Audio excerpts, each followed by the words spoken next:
Morning once again, colleagues.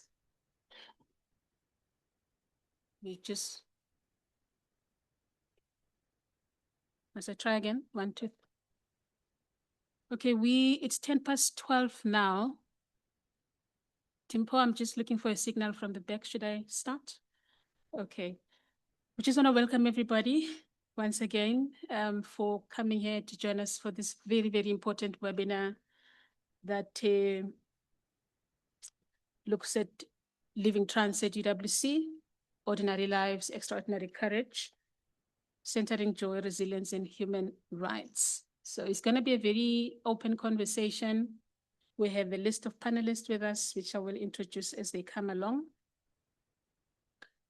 My name is Figile Vilagazi, as you will see on the program. I will be leading the conversation. That is my job for today.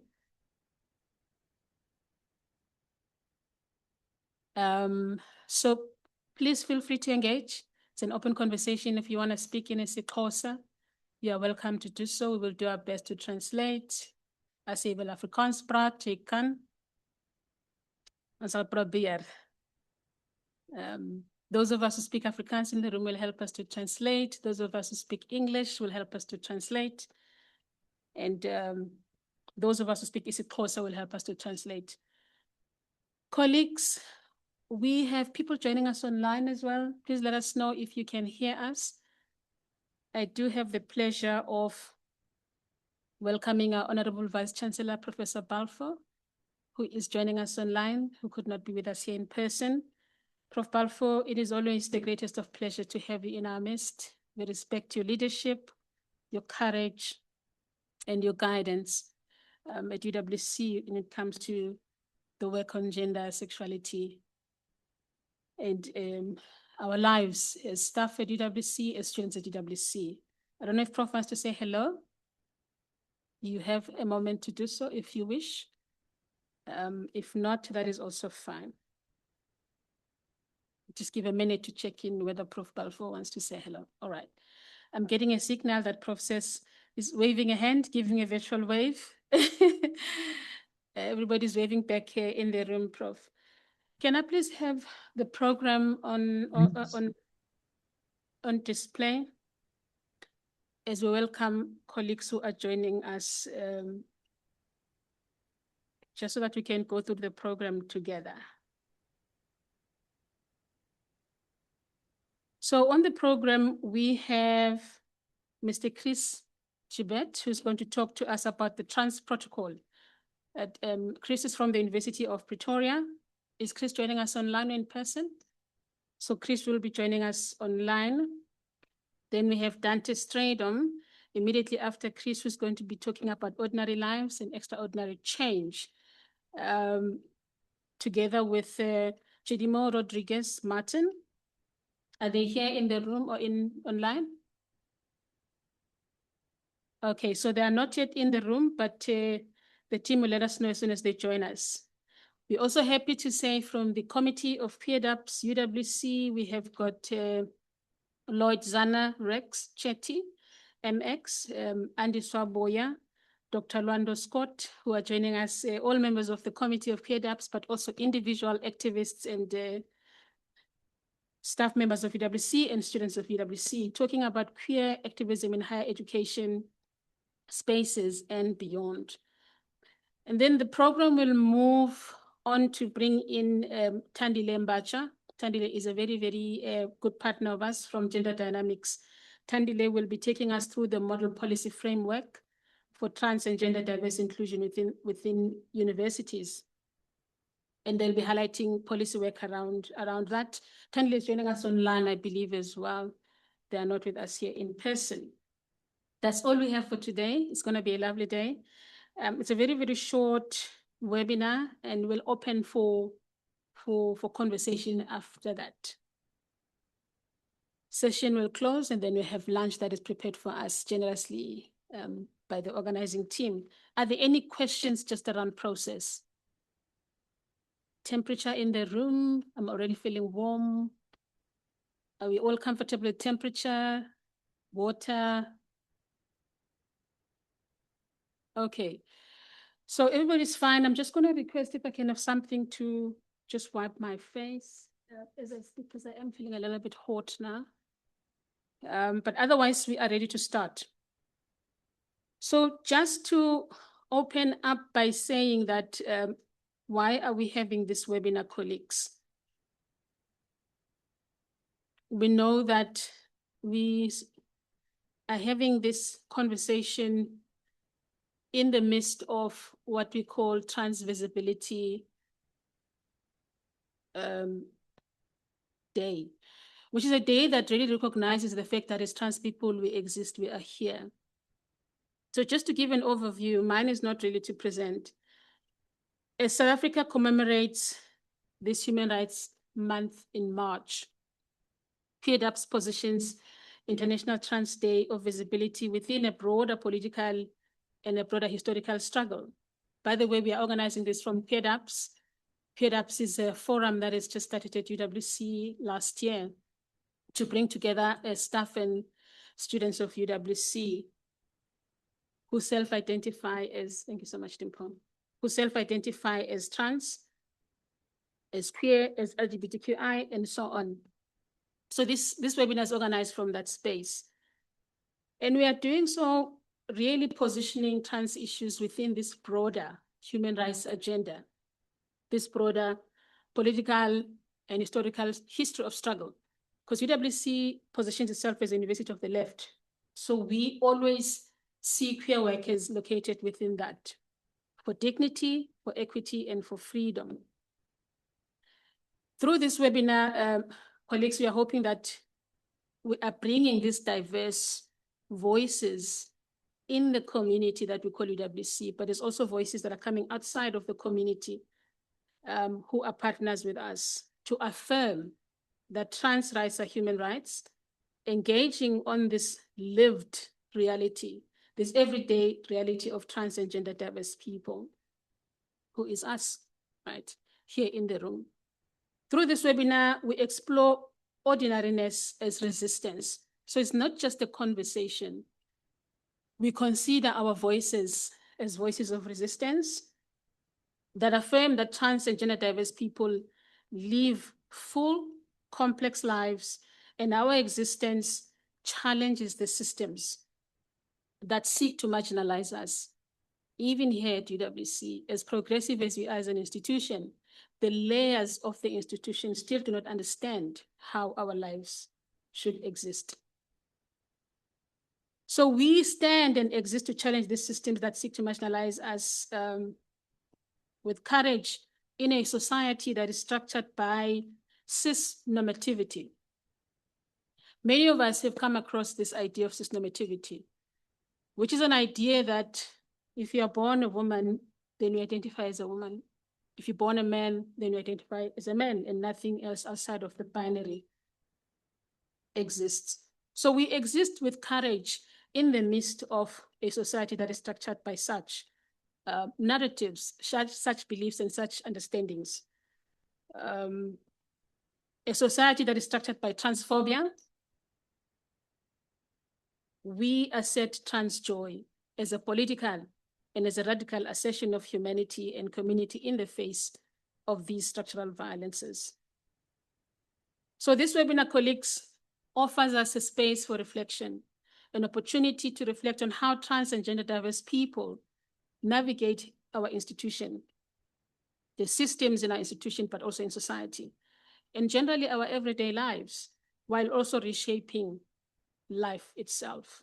So each panelist, we are hoping, and we really firmly know that will contribute to a layered and an intersectional understanding of visibility of rights in this Human Rights Month. And we'll also share from a lived reality and a lived experience, from knowledge production, from representation, and how research can both challenge and reproduce marginalization, institutional accountability, and leadership, advancing or impeding transformation and moving from this symbolic inclusion to institutional cultural reform, particularly for trans and gender diverse students and staff. The intersections between identity is one of the things that worry us. The intersections between our bodies and healthcare are the things that worry us, particularly when we talk about healthcare access. The intersections between our bodies and public visibility, where digital platforms offer a site for advocacy and archiving while exposing these systemic barriers within the healthcare system, especially after many critical gender-affirming healthcare organizations have closed their doors as a result of the funding cut of the president's emergency plan for AIDS relief. Here we're talking about President Donald Trump in the United States. Colleagues would know that since President Donald Trump have taken office last year, I think pretty much started this conversation, that is so conservative against trans lives and shutting down US aid funding towards programs around HIV and AIDS, sexuality, and so on.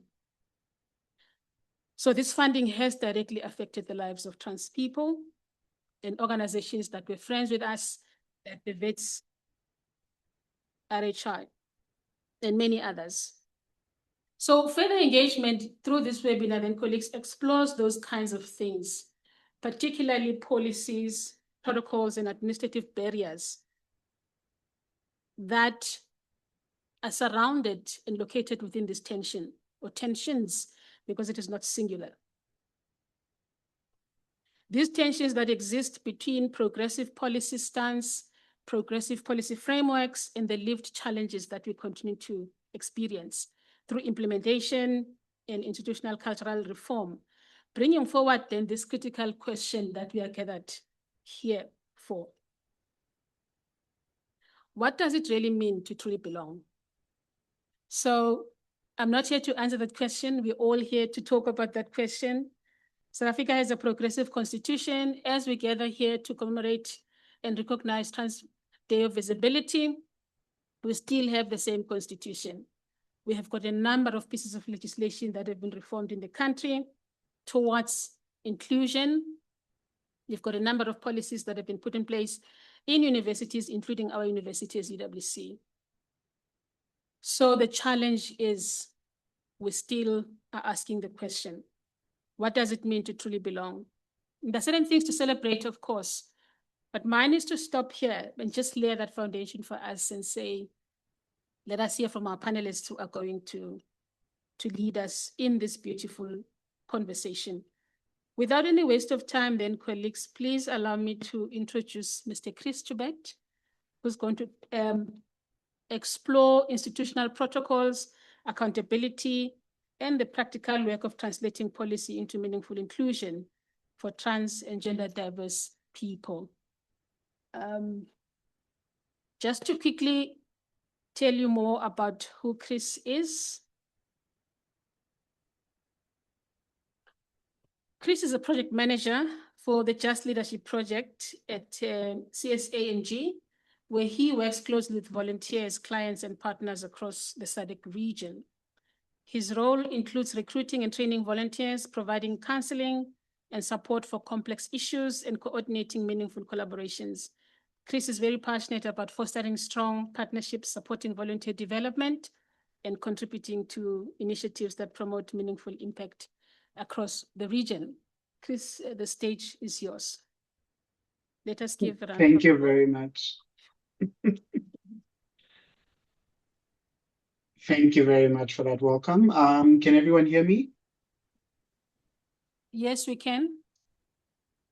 Okay, great. Well, without wasting much time in getting into it, as mentioned, I wanted to talk about the institutional policies and guidelines that we have created here at the University of Pretoria to create a more inclusive space for transgender people, intersex people, gender non-conforming, and non-binary students and staff members at the university. So to give a bit of history, before I was a project manager, I have also been working as a counselor. And what we offer here at the Center for Sexualities, AIDS, and Gender, above and beyond the testing, HIV testing services, is also trauma counseling. So we were able to sort of get a lot of students who were coming to us and talking about their experiences of being misgendered, not being in affirming spaces, whether it be from lecturers, from other students. And it sort of snowballed into us having this conversation of saying we do have an anti-discrimination policy that the university has to abide to. And within our anti-discrimination policy, there is a very clear there's a very clear point on discrimination and equity based on gender. However, it seemed that there wasn't really any real guidelines of what to do with people who fall out of the cis identifier, basically. So with that normativity being there, what we did along with the Center for Human Rights, up and out our student organization for queer people, student counseling units, the Department of Student Affairs, student residency, and quite a few stakeholders of the university, was to develop this protocol from both a student and institutional point of view to see how to practically deal with situations like social transition, as well as medical transitioning students and staff members as well. So, because this is aligned already with the anti-discrimination policy, what makes it easier is not to necessarily say whether or not this needs to happen from anyone who may have a personal or whatever reason for resisting this inclusive space. It more just creates a guideline of how to practically go about accommodating students who are transitioning from everything from their registration, having their preferred names and their preferred pronouns be part of their student bio, how to sensitize other staff members and other students through workshops on how to use pronouns, how to use more affirming language within speeches, within classes, lectures, and that, as well as when it comes to creating facilities within the university. So allowance for students and staff members to use preferred bathrooms, while at the same time also enrolling and creating more gender neutral bathrooms on campus. And within residences as well, ensuring that students who are placed into TATS reses are placed in the appropriate reses based on their gender identity. So in short, that is the practical parts of it.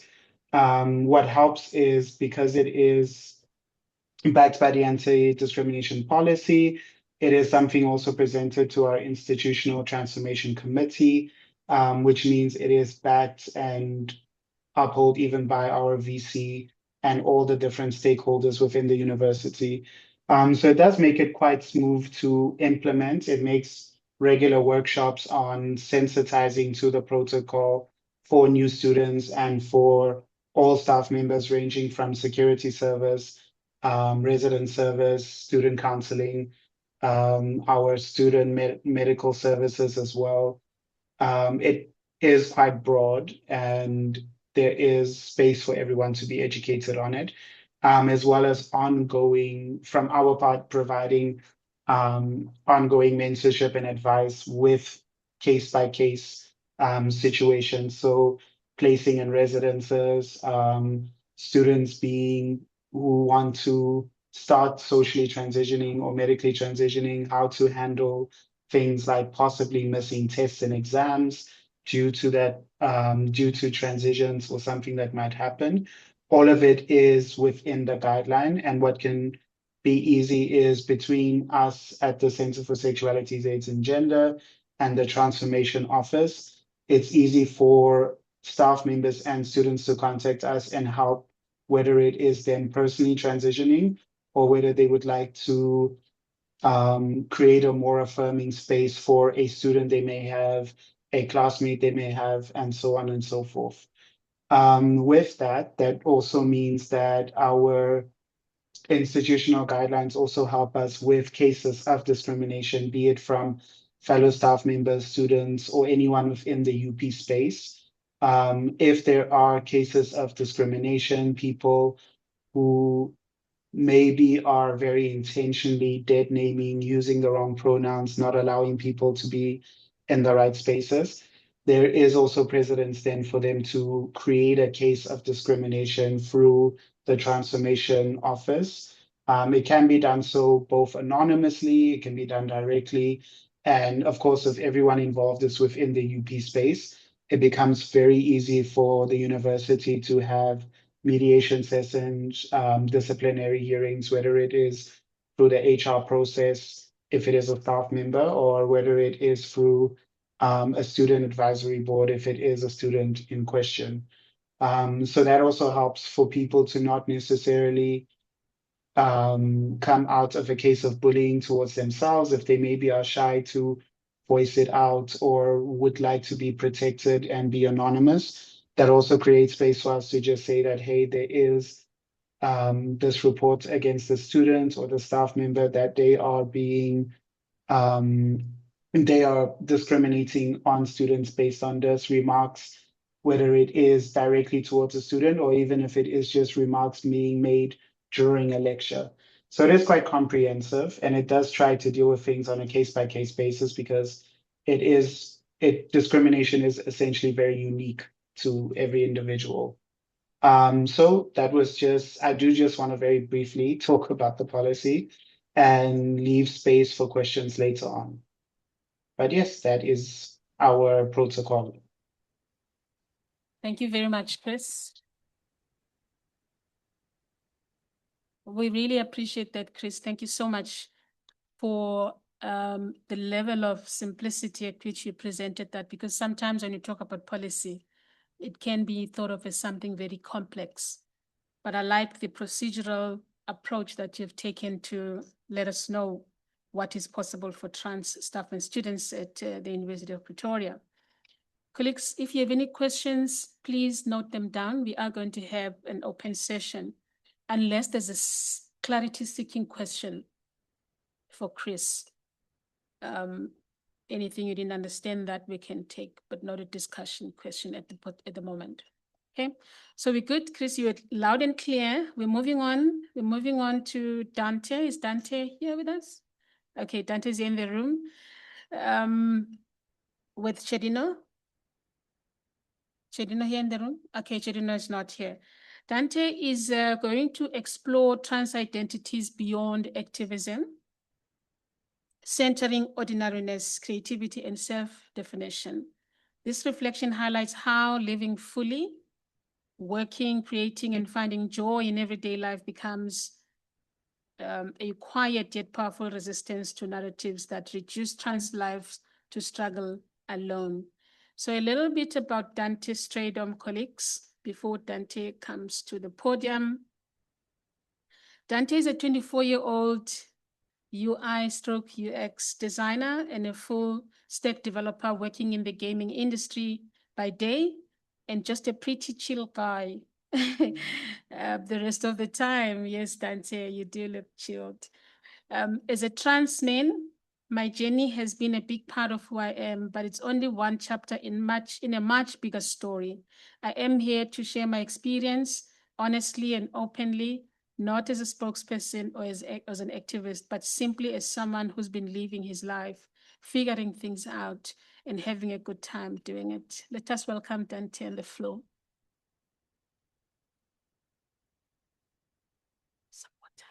Someone, yeah, we can, please.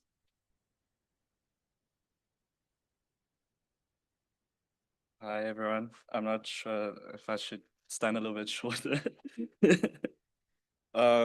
Yeah, so I'm a little bit of a nervous speaker. So if I do not look at any of you, I do apologize. But so as I've been introduced, my name is Dante, I'm 24 and I'm a trans man. I've been asked to share my experience and journey from my heart. Before I start, I just want to make one thing clear. I'm only speaking from my own experience, my thoughts and feelings, and my own life. I'm not here to speak for anyone else, and I'm definitely not here to compare stories or diminish anyone else's journey. This is just from my side, my honesty, and my simple and open life. And to be very honest with you, it's not the most dramatic story. I'm pretty basic, and so is my story. Like I said, pretty chill guy. I grew up in a conservative Christian household, and I still go to church. I still believe, and like many people, my life could have been told very differently. It could have been said in a very sad way or difficult way, but I chose not to tell it like that because for me, everything comes down to perspective. I know a lot of people who look at their lives and only see the negative, the pain, the struggle, and the rejection. And those things are real. They exist. I've experienced them too. But I've made a decision long ago. I don't want my story to be a sad one. One of my colleagues actually joked the other day that I have a default setting. When anyone else asks me, how are you? I always say, I'm always good. What do you mean? And to say the truth, I really do try to be happy. That's how I choose to live my life. Now, don't get me wrong, I'm an overthinker and I think about everything. I prepare myself for the worst possible outcomes all the time. And honestly, I thank God for that because it means I'm never completely caught off guard. But here's the thing, while I prepare myself for the worst, I always leave space for the best. And so many times in my life, things turned out better than I ever expected. Coming out was one of those moments. I thought about every worst case scenario, losing friends, family, rejection, my church, and myself even, rejecting myself. I prepared for all of it. But that's not how my story ended. Yes, there were fights. There were disagreements, there was pain, there was rejection and confusion. And there was even people disowning me. I have a family now that supports me. I have friends that stand by me. And honestly, we even joke about my transition. And I know that sounds weird. How can you joke about something that serious? For me, it's simple. My transition is a part of my life. It's not my entire identity. I'm not just Dante that trans man. I'm Dante the designer, developer, the guy that loves rock climbing, adventure, jokes, and just being around people. At the end of the day, I don't want to be remembered as that trans guy. I just want to be remembered as someone who was funny, kind, and good to be around. Because we all are so much more than that one label. And something I've learned along the way is this. You can have all the support in the world, family, friends, and relationships, but if you don't support yourself, none of it will ever feel enough. I had to learn to be my own support system, because if I had to choose to see my life as a tragedy, that is what it would have been. It would have been a long, painful story, but I choose differently. Even when it came to my medical transition, my experience was incredibly positive. I know so many people who struggle for years just to access hormone therapy. For me, I was blessed. My mom helped me find a doctor, made an appointment almost immediately, and the very same day we went, my mom, my dad, and myself, and got my prescription. That night I started testosterone. I wasn't prepared for how fast it was going to happen. I was shocked, but I was also incredibly happy. I remember holding that testosterone gel in my hand saying, this is it. I'm finally doing this. And I did. When it came to work, people didn't know me before. They didn't see a transition. They just saw Dante. And that in itself was a fresh start. Even with surgery, which I haven't had yet, I've had a unique experience. I actually had a date booked. Everything was ready. And then the day before, I canceled it because I got an opportunity to move down to Cape Town to grow my career and to build my own future. And yes, sometimes I still feel like, what if I actually gone through with it? But I don't regret it because that decision gave me a life that I wouldn't have had otherwise. And I think that's something important. Sometimes what feels like a loss is actually opening a different door. When it comes to my past, even my dead name, which now is my middle name, I don't treat it with shame. I give it a name. I live many years with it. And that's part of my story. I don't hate the part of me. I don't erase it. Because without that chapter, I wouldn't be standing here today. Now, I also want to say this because I think it's important. Not everyone feels that way. For some people, their story and journey is really painful. It's heavy. It's something they don't want to talk about. And that's okay. Everyone's story is different, and I think that is the beauty in it. This is just mine. When it came to my documentation, that was probably the most frustrating part. Running back and forth, getting the wrong forms, being sent in circles. but even then, I refused to let it define my experience. Eventually, I pushed back, I spoke up, and I got what I needed. And today, I am legally Dante and male on my documents. And I won't lie. Thank you.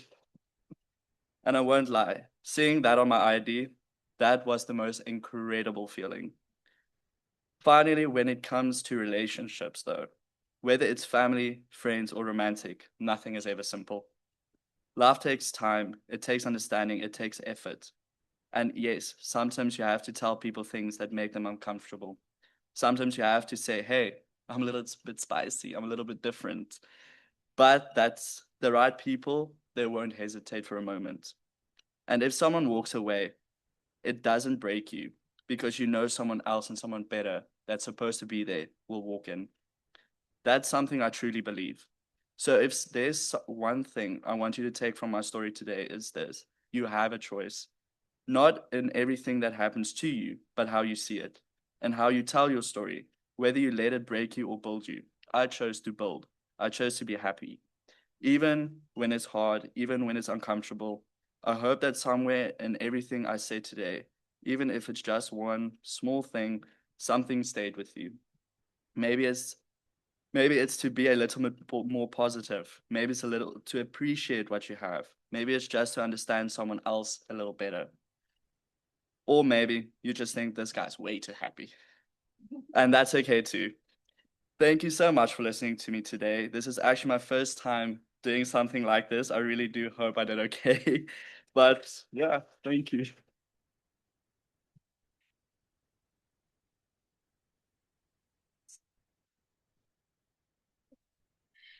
Let's give Dante another round of applause, Felix. Thank you so, so much, Dante. Thank you for that story of courage and joy and happiness, because very often when we share the stories of our lives, you are quite right. The narrative has always been from pain. It's so healing to actually hear the story of joy in your journey, and we really receive that very, very well.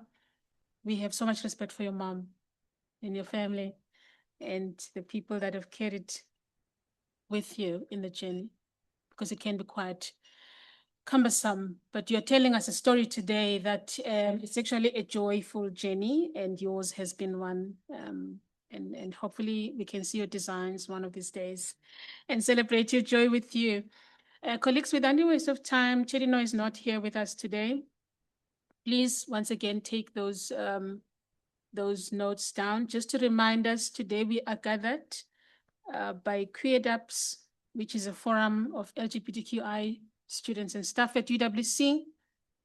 You belong at this forum if you identify as such at the University of the Western Cape, but it's also for allies.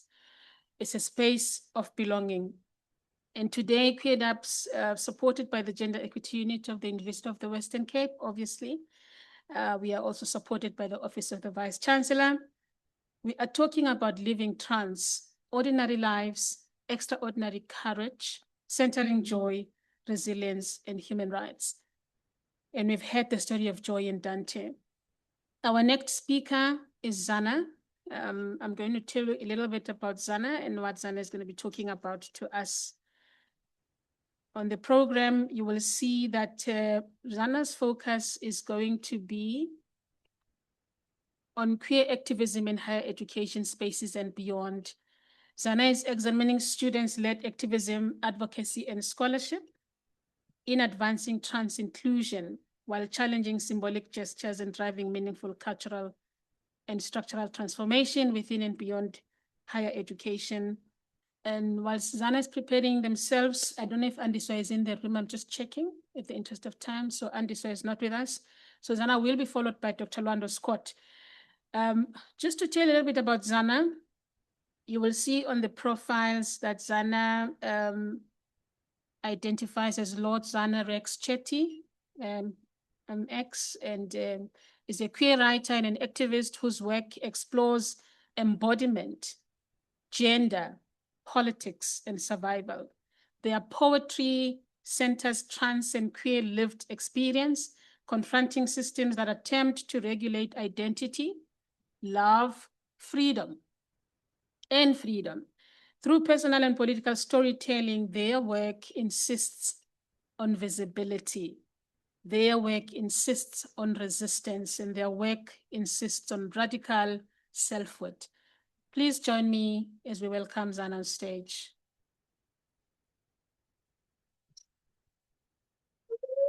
Hi. Wow. It has been such a difficult process trying to put into words what I'm about to say to you.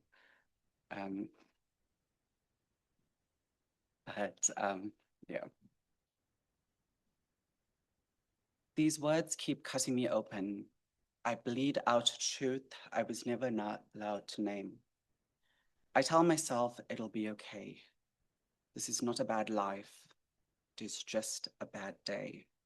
But the night does not listen to me. Another sleepless hour pins me to this bed as memories move through my body with a familiarity that feels inherited. Voices grow louder than breath, louder than prayer, and I'm left trying to hold myself together with hands that I've only known how to carry breaking.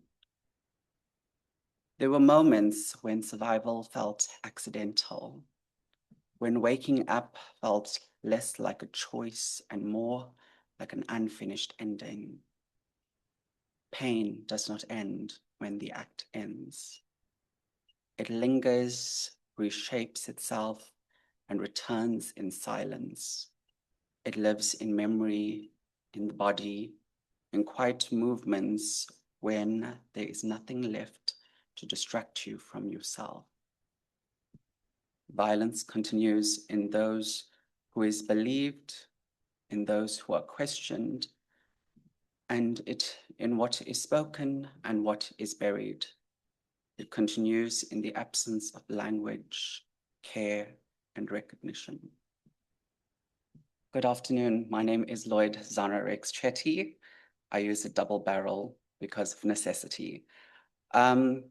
I'm an academic administrator and events coordinator to the Department of Religion and Theology here at UWC. I'm in an academic space, but I'm not an academic. My work is around grassroots level. It's where it's needed. I grew up in a community and I grew up in spaces that didn't know how to identify me, how to articulate who I was. And I spent much of my life living a very confused existence. And so a lot of my work is not in academic journals. It's online, in poetry, in blogs, in Facebook, in spaces where my existence still lives. A lot of people say, don't share yourself on social media. Well, I don't exactly take that advice very lightly. I do very much the opposite, and I post everything and then some.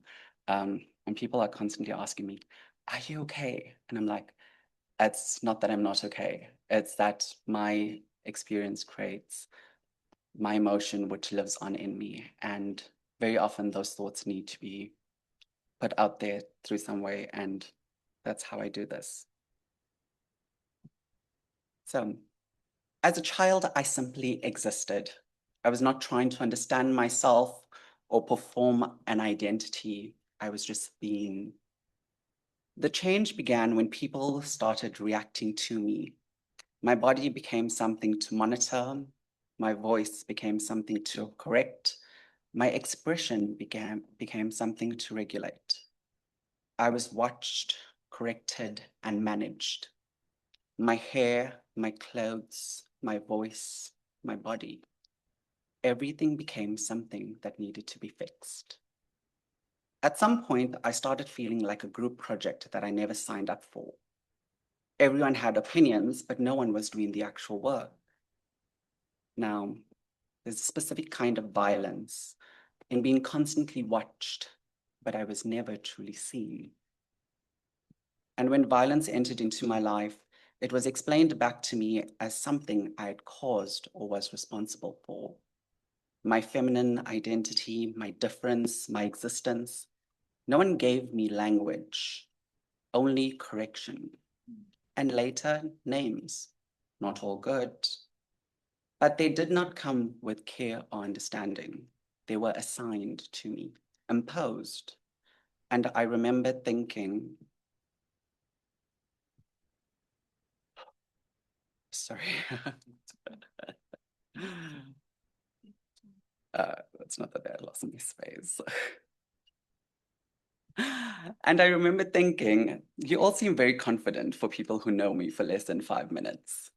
So I moved through identities, not because I was confused, but because I was searching. From the outside, it may have looked unstable, but from within, it was survival. My identity was never the problem. The problem was with systems that name you before you can name yourself, and a community then who was named that further gatekeeps norms to categorize them. As I grew older, survival required adaptation. I learned how to make myself smaller, quieter, more acceptable. I learned how to exist in spaces that were not built for me, spaces that demanded conformity in exchange for safety. And that adaptation came at a cost, the self. I have multiple qualifications and trade skills. On paper, I should be thriving. Realistically, I should at least have my life together. But survival is not so easy, because the moment we are comfortable, a new threat is born that questions us or our existence. There were times when I worked myself past the point of break, and it wasn't because of money, it was because I needed to stay alive.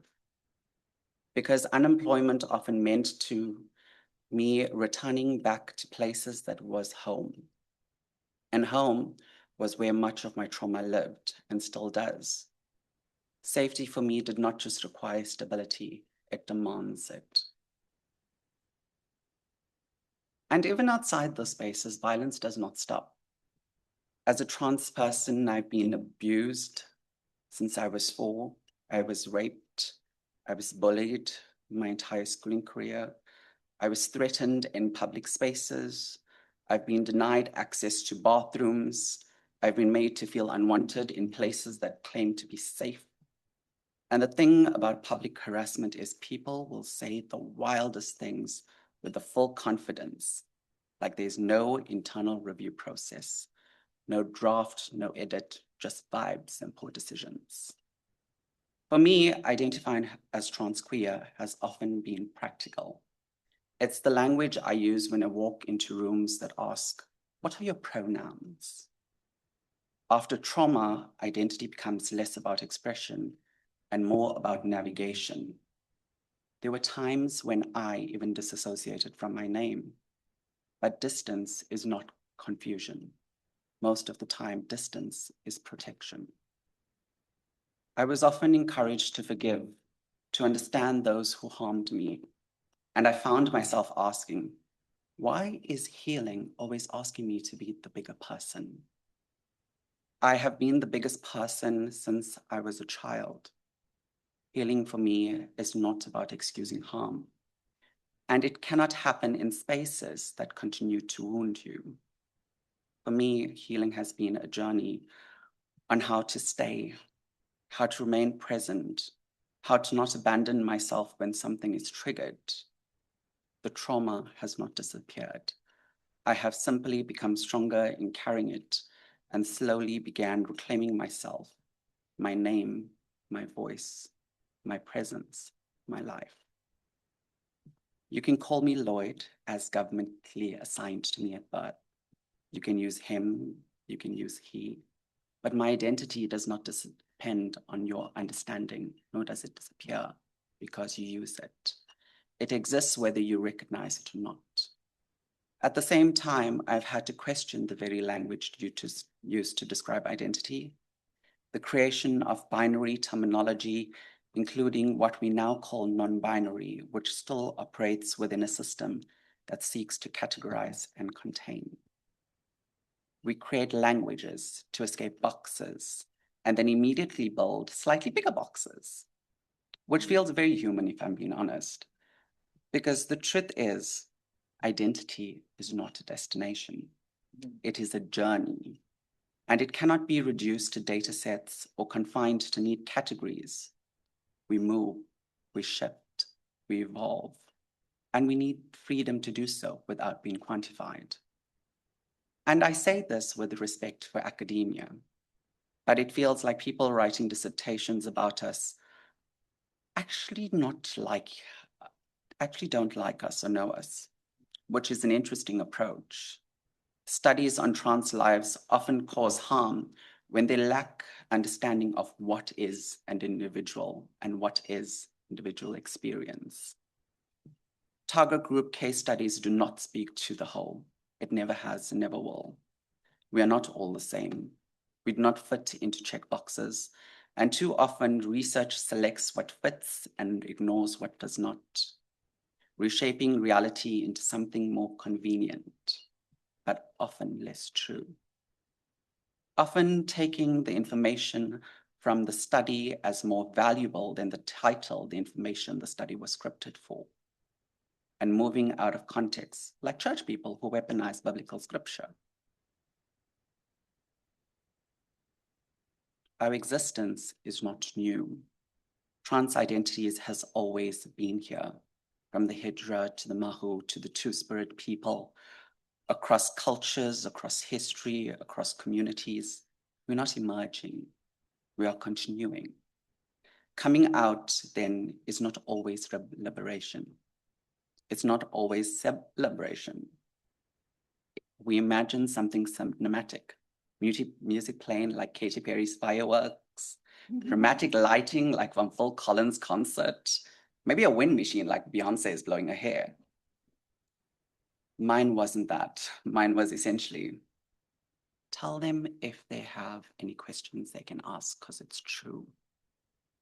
It came after my mother had stopped eating for weeks and my father's behavior had dramatically changed because the church people had started putting pressure. Why does he always look like that? Why does he always dress like that or walk like that? Things that I had no idea were happening. We're constantly living in times when queer and trans lives are treated as disposable, as though they exist on the margins of what is considered fully human. And yet, at the same time, laws and policies claim to protect us, but there's a gap between what is promised and what is lived or experienced. This is why my work matters to me. The work I produce remains accessible on open platforms.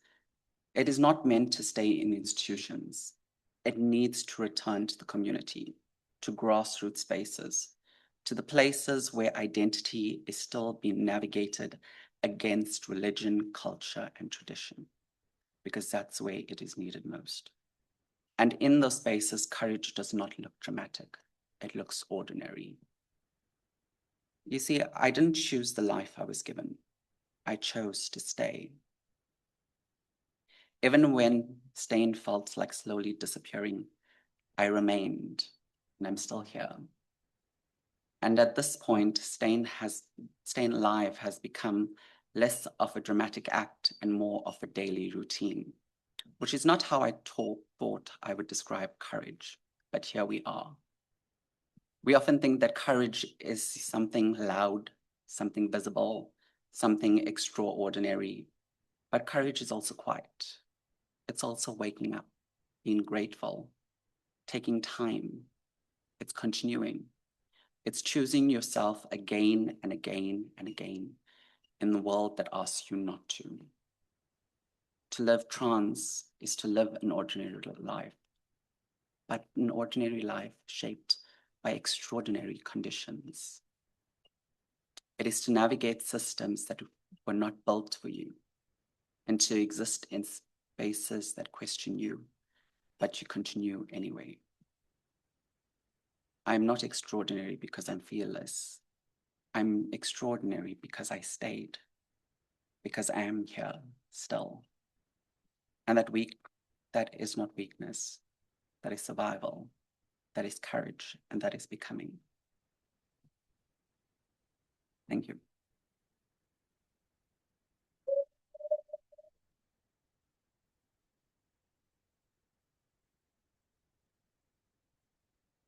Oh my goodness. Let's give another round of applause.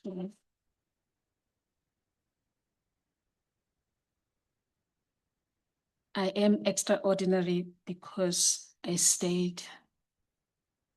Powerful words. I'm just going to ask us to breathe in.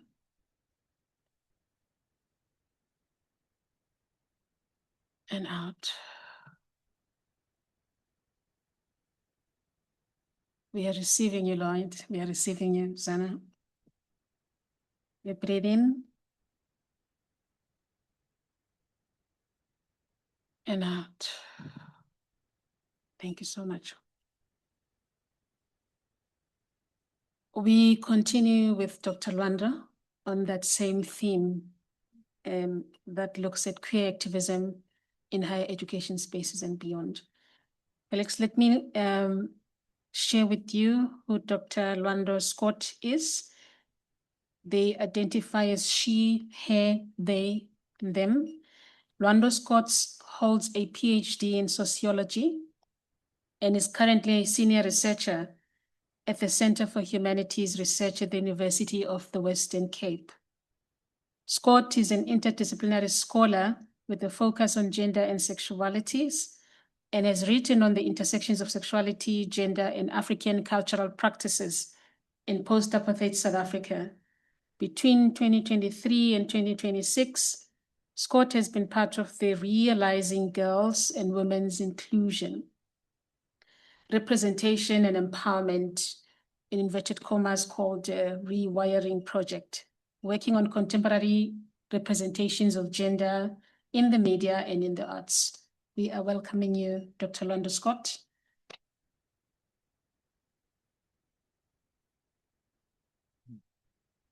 Thank you. Evening, no, afternoon. Yeah, maybe I'm ready for wine. Thank you so much for the invitation to be here today. It was very tricky to think about what to speak about. I was struggling to write a paper about bathrooms. I'm still halfway through. And access to gender-neutral bathrooms in the 3 big universities in the Cape. And so I thought to speak about that, but then I thought maybe not. So I'm gonna be personal-ish. I mean, I'm an academic, so I have to kind of consult my head in all things. And I think also today calls for the idea of thinking beyond the binary, and that's what I'm calling this. So when you opened, Fikile, you talked about, how trans people, gender variant people challenge systems. Yes, they challenge the ontological assumption of the sex and gender binary. And so the very existence of trans people challenge already given ideas about gender. So here, then, my desire is to think beyond the binary by being inspired by its very limits.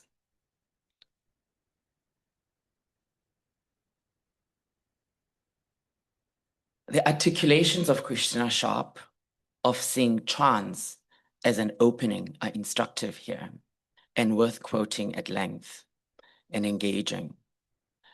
Sharp says, I quote, "I want to think trans in a variety of ways that try to get at something about or towards the range of trans with an asterisk, right?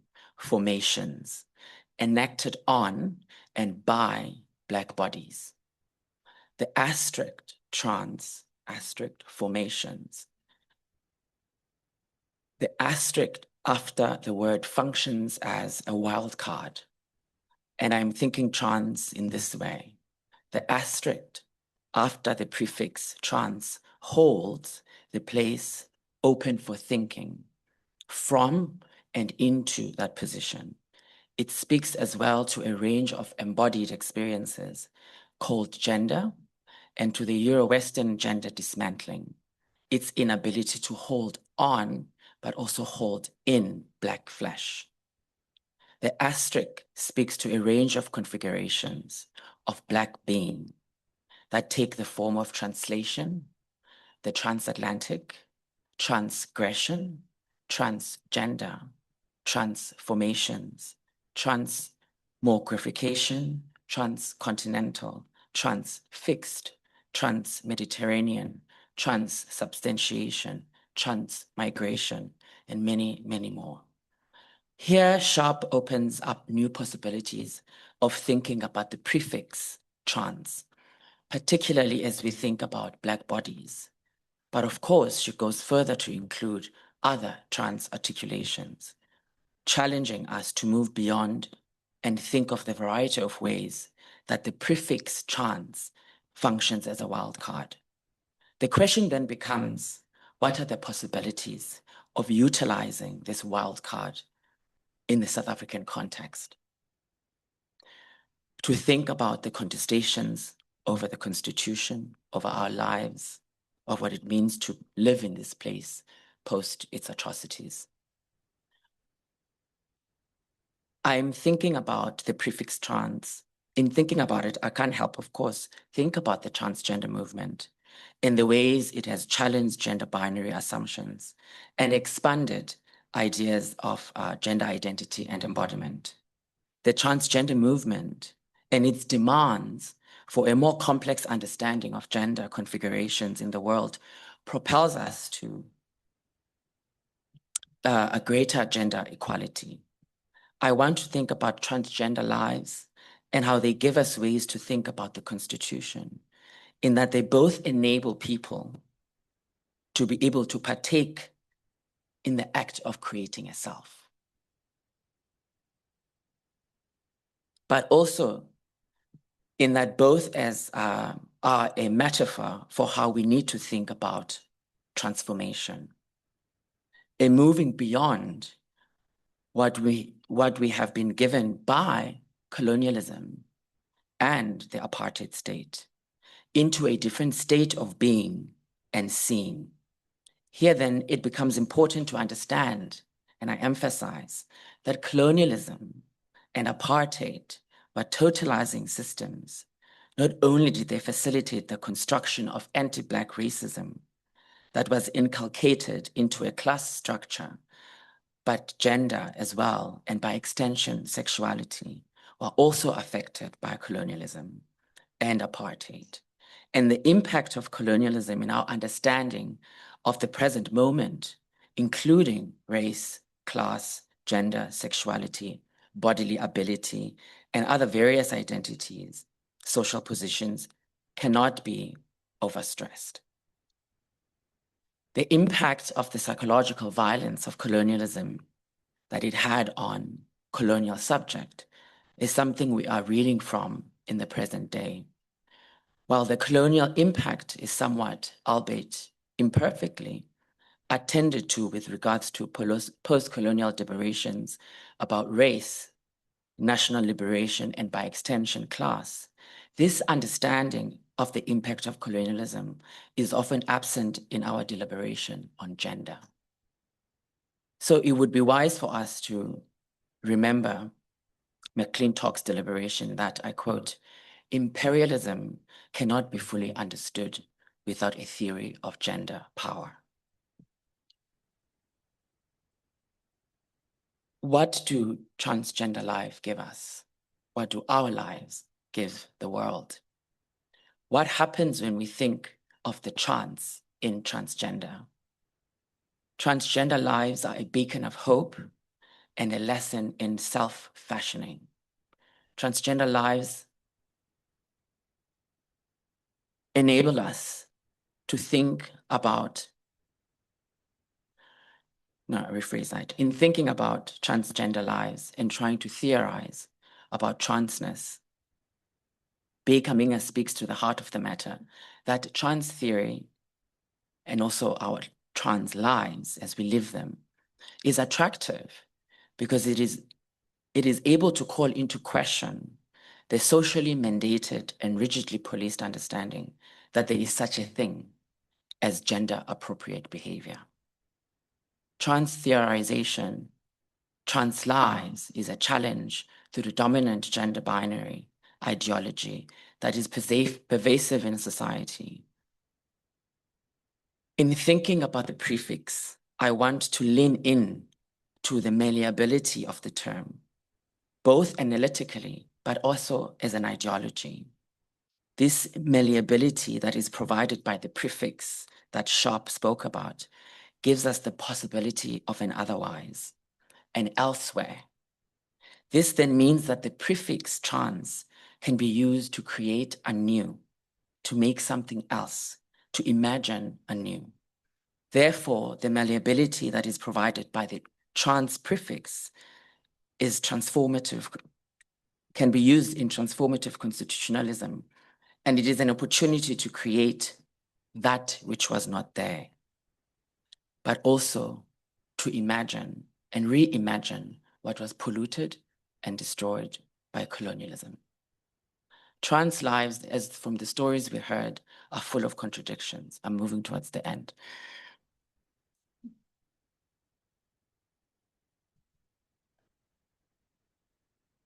These contradictions can be seen in things like, transitioning, which can allude to or give a false pretense about some kind of destination.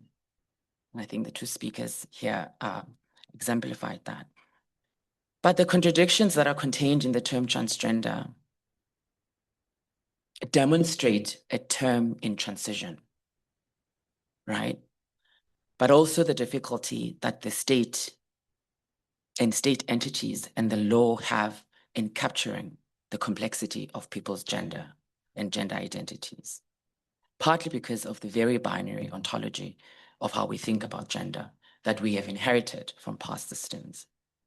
Therefore, the contradiction itself actually is a gift, an opportunity to undo, an opportunity to redo. Regardless, though, we see the movements of transgender as a term and as a gender identity breaking ideology, carving out space and expanding our ideas of gender rather. Trans lives and the development of trans theory that some of us are hoping to contribute towards do more than question heteronormativities and heteronormative structures. They challenge how we think about architecture when we talk about bathrooms. They challenge the assumptions we make about dress and its correlation to gender. They challenge that gender can be all fully knowable. A challenge to really reorder the world as we know it. There is an epistemological questioning of the underpinnings of the gender order, a gender order that was inherited for us, particularly from colonialism. Therefore, the work of the prefix trans is complementary to, if not completely aligned with decolonization and its desire to overhaul colonization and the destructive structures it created that remain with us.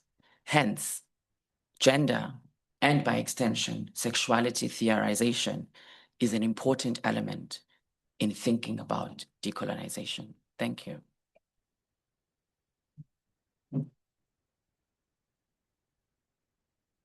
Thank you very much. Let's give another round of applause for Dr. Lwanda Scott. It's such a beautiful journey that we've been having with each other today, this morning, starting from our bodies and our lived realities of joy and happiness in being trans and transitioning into the space where it also is a journey of pain and extraordinary courage in the narrative of our beloved Zana, and going into our heads where we actually problematizing how colonization also has attempted to reshape and probably even erase that which we are and that which we claim for ourselves. I want to welcome everybody joining us online as well. We are having one more speaker and then we will have a conversation. Also, just to say, in terms of time check, we did start 10 minutes later. So we are running about 10, 12 minutes behind time, but we will try and catch up with that time as scheduled. Welcome everybody joining us here in the room as well, those who've come in. We've had beautiful conversations so far. I just want to quote Judith Butler. Many of us read the books of Judith Butler. She is one of the feminist scholars who's written a lot around gender trouble, and many other books.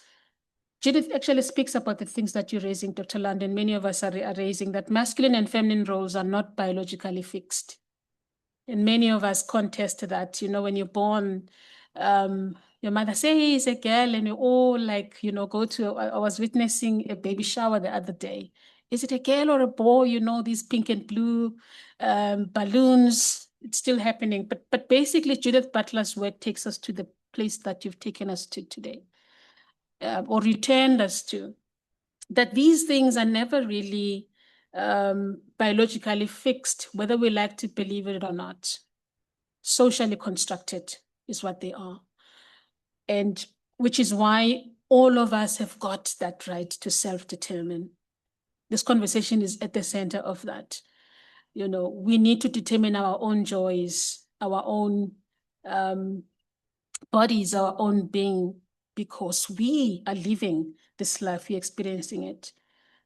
And I also just want to bring in, you reminded me of Audre Lorde as well. Many of us also read about Audre Lorde. She's a feminist, talks about difference a lot. I think she wrote poems that really talk about different experiences of difference. And I really like, it's one of my favorite quotes where she says, it is not our differences that divide us. It is really our inability to recognize, accept, and celebrate those differences. So mine is not to really speak much. I'm just facilitating, but just to remind us also from the place of our heads that Dr. Scott has taken us into, that at the center of this work is self-determination. Difference is always going to be there, but that we determine that which we are, and belonging, because we asked a question when we started, after all of this, what does it really mean to belong? To belong means you come as you are, right? To belong means that you enter into space as you are, you enter into place as you are, and that as we then become a community, we belong in that form or in those different ways. Our role and ours is to then celebrate that. Ours is to recognize that difference. And that is what is at the center of QADAPS at the University of the Western Cape, as an LGBTQI space that says we all belong here. As trans people, as LGBTQI people, as lesbians, as gays, as bisexuals, as transgenders, as friends, as allies, as mothers, and as parents, as students, as staff. Colleagues, I am pleased to bring us into a conversation that takes us into policy. We've talked a lot about our lived realities. We went back into theory a little bit, but I'm very pleased to invite our next speaker on the program, who is going to be talking to us about the model policy framework for trans and gender diverse inclusion within universities. And this is someone that's really been at the center through that organization called Gender Dynamics, exploring this work in all universities in South Africa, highlighting the policy and governance tools that are needed to advance institutional reform, implementation, and cultural change in universities. Because essentially, this is why we're having this conversation, right? We are saying we are in this institution called UWC, and we therefore need to see how we can make sure that we advance these institutional reforms. I'm introducing Thandile Mbacha. Thandile is joining us online, colleagues, to tell a little bit about Thandile. Thandile is an education advocacy officer at the Gender Dynamics. They hold a Master of Arts degree with a distinction from the University of Cape Town. What do they say when they do claquette? From the University of Cape Town, whether they are research focused on where they are research focused on Black queer citizenship and Black African endogenous ontologies and epistemologies. Thandile currently serves as co-chair of the Sexual and Reproductive Justice Working Group for Beijing Plus 30. As a gender diverse person identifying as they and them, Thandile is a committed advocate for inclusivity, social justice, and transformative education. Thandile, over to you. Molweni, everyone. Yes. Good afternoon, Bantasemolweni, Dumelang, Likai.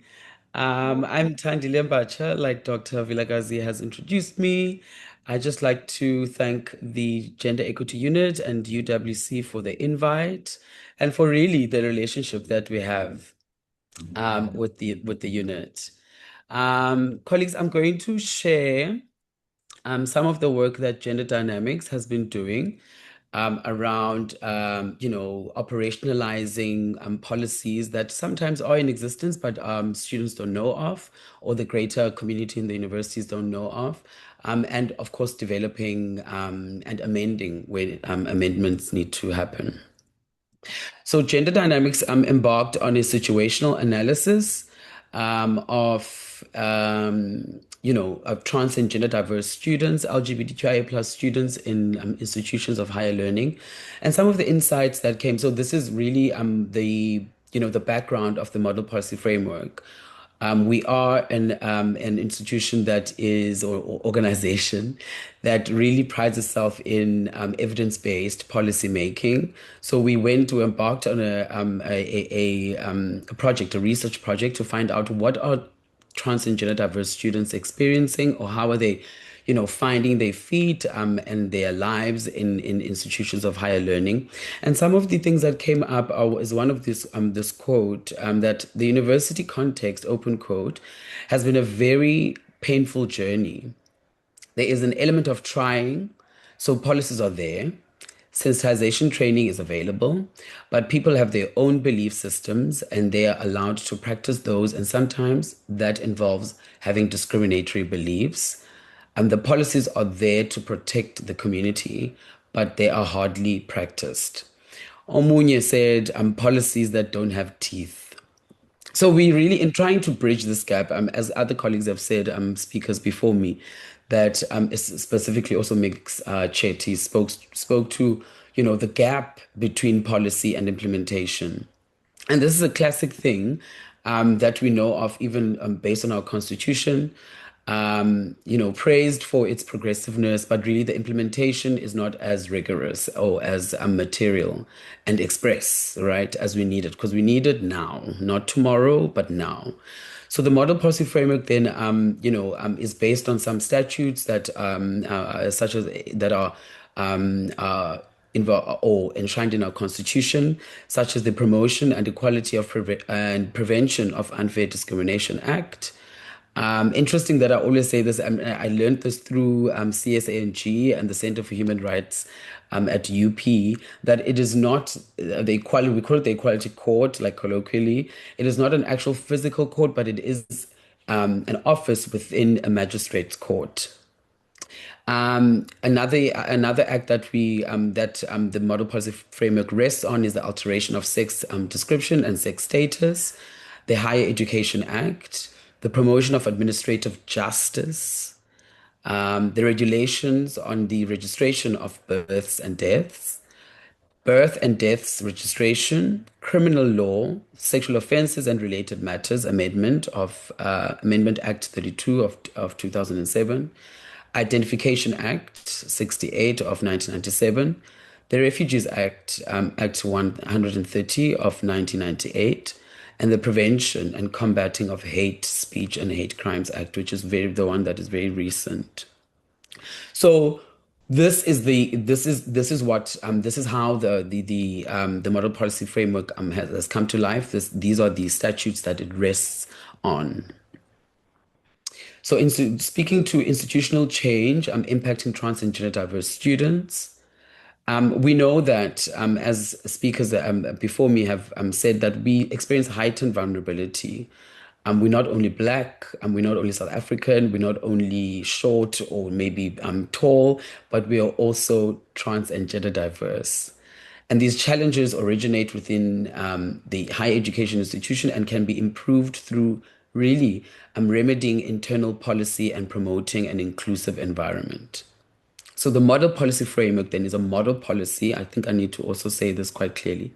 It is a model policy that assists universities in actualizing, materializing inclusive policies where they are already existing and where they are not existing for it to be a guide, right? And it opens up then the tenets of inclusivity or rather the areas that we should consider as policymakers in high institutions, such as administrative processes, educational framework, being, teaching and learning, curriculum work, and so on, right? So the entire kind of like, how do we deliver content? What content is being illuminated?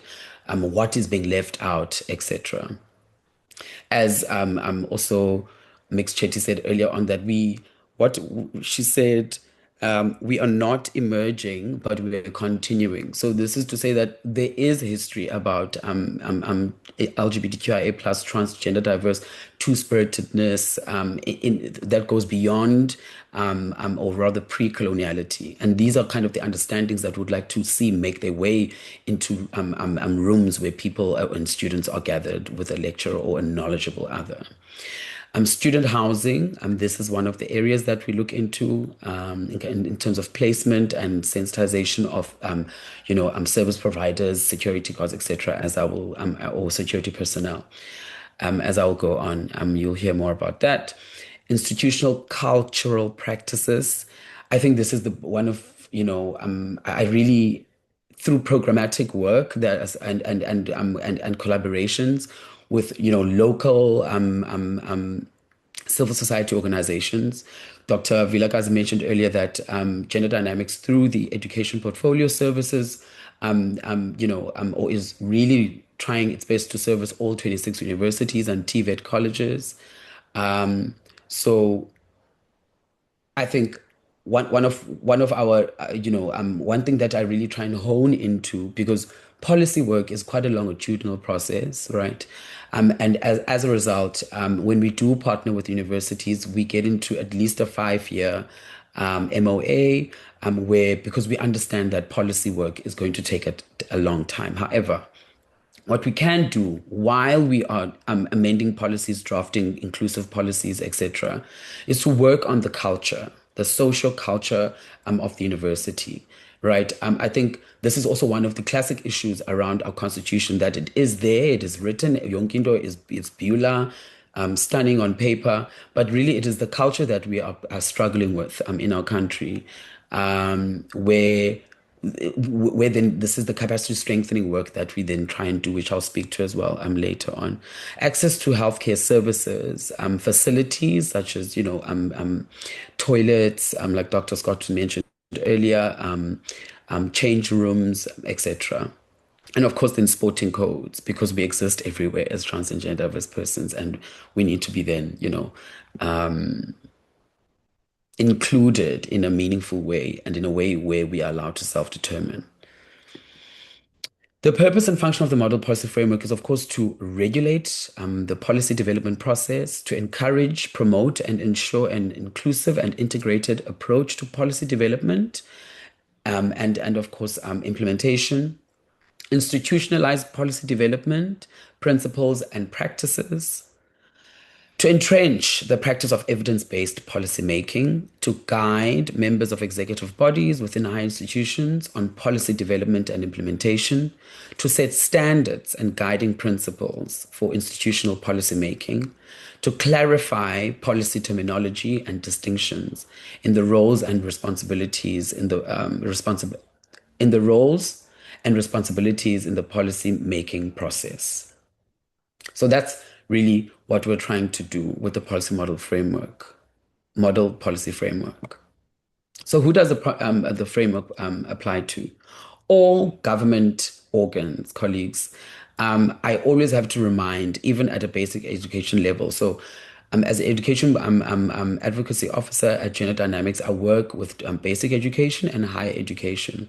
And I almost always have to remind that we are government organs. We are state organs. Learning institutions are state organs that function underneath the Constitution, right? So therefore, they should be reflective of the Constitution. They should, institutions of higher learning should then implement with an understanding of all the tenets and all the areas of inclusivity, of humanness, of human rights, that it should be implementing and making real in this lifetime for our students.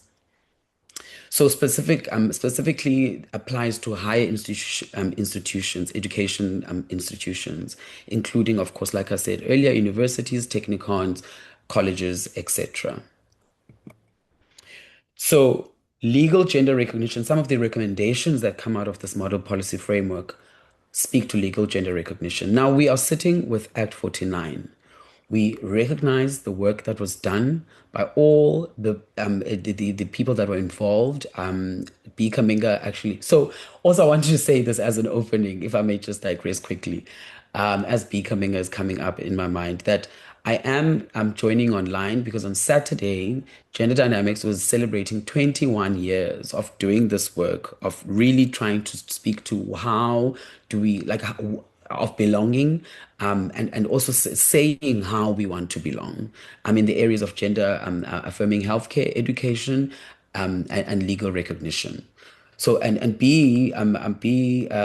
Kaminga spoke to the name flashes, but their speech on Saturday really they are our co-chair of the board at Gender Dynamics. They spoke to some of the unsung or unknown LGBTQIA plus heroes and one of they mentioned this name. It doesn't help that I'm saying all of this and I'm not remembering the name. But there was one of the people, there was somebody that they told us about that, was quite instrumental in making sure that Act 49 becomes a reality. So we recognize the work that has been done. However, there are still gaps, colleagues. As Dr. Fikile introduced me, I'm a gender non-conforming person. I remember not having an ID for 3 years. Because when I went to go try and get my ID done, I was still in varsity at the time, I think undergrad, and I naively just went there, and I'm like, I don't need the F or the M. Can you just give me, naively really walking in there, and I was told about, the really, really rigorous and long process of endocrinologists. If you want to change your sex descriptor and your names. Endocrinologist, psychologist, and all these really, and I think other colleagues in the room can speak to, the process of engaging at 49. So we're trying then again, recently this year, in fact, Gender Dynamics has decided to start litigating around Act 49. So if there's anyone in the room or if anyone who'd like to assist us or maybe give us some pointers, etc., or even ask questions around how we're going to go through this process, please do reach out to Gender Dynamics. But we're really trying to speak to this thing of self-determination around Act 49. But for where we are at right now, universities need to be creating administrative procedures that affirm gender recognition, Because remember, colleagues, some of us may be in the process of getting our sex and gender descriptors or names changed. Others are not in that process, so what do we do then as institutions to make sure that our students are affirmed through in the communications that they receive from us, in the way that they are referred to and addressed in the classroom, in things like class lists, etc., etc., etc. We as institutions ought to be having special administrative procedures that are not going to be waiting for the ID itself. We know that there's a backlog with Department of Home Affairs. Some of us might know this, that there's a backlog around this process. I have colleagues that were part of a project 2 years ago to change their names and sex descriptors, and that has still not happened for some. So while we hold that fact that we know that these processes are long and sometimes quite elaborate and debilitating, really, how are we then holding our students in this time in between in between the time that they go to Home Affairs and when they actually get their new IDs without the dead names, etc. So we ought to have specialized processes that are there to affirm our students without the Department of Home Affairs process, right? Procedures to support the right to change the gender marker on identity documents. Our institutions should be supporting the right to a name change, administrative procedures to access the third gender marker. Third gender marker there as well is still a contentious one because again, that's another box. Mixed chetty, I'll keep on referring to mixed chetty. Again, the third gender marker is a box.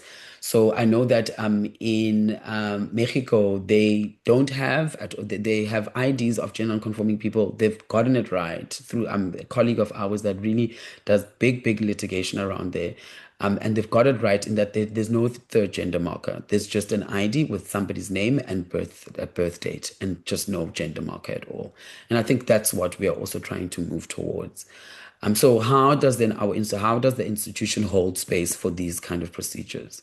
Recommendations in terms of administrative procedures. These higher education institutions should reform administrative procedures, policies, and processes to be gender responsive in a way to be self-determination responsive. Registration forms and online applications for enrollment must reflect this. Enrollment procedures, I always say to students, a lot of the times, or when I speak, a lot of the times we meet our institutions online through these very application forms. There already we start getting a sense of non-inclusion or of discrimination if I can't be able to determine my pronouns on this application form. Student cards are a huge issue still. And class lists, like I said earlier, and module registration. Communications that impact of the protection of personal, the POPIA. Official communications on behalf of the institution should be speaking properly to gender diverse persons. Digital communications received from service providers as well. This thing of service providers, colleagues, I'm going to speak to it more. I will speak to it more, specifically when we get to housing. But again, part of our, I know that, other institutions choose to do an overarching gender equity policy. Others like UP are doing, quite specific policies such as the trans protocol, which they are currently reviewing. Again, so this is another thing, right? That these policies need to be malleable. They need to be always being reviewed. And that is why then the model policy framework comes with a thing we call the inclusion scorecard. And this assists us in mapping using the tenets that I spoke to earlier, that the model policy framework kind of, posits that the universities should speak to when they're speaking to inclusion. We have then these built into the scorecard for us to see where the university is seated before the model policy framework, before policy changes, and to also review during the policy review or drafting process. where we are seated in terms of like social culture of the university, and then even after, right? So as a tool for us to not for GDX to see whether you are doing the work, but really for the university to monitor its own progress, right? Sorry, Tandile. I'm just gonna ask a little bit. I just want to do time check. Sure. Colleague. Yes, Brian. It I'm is almost 13:43. I'm just negotiating time. okay.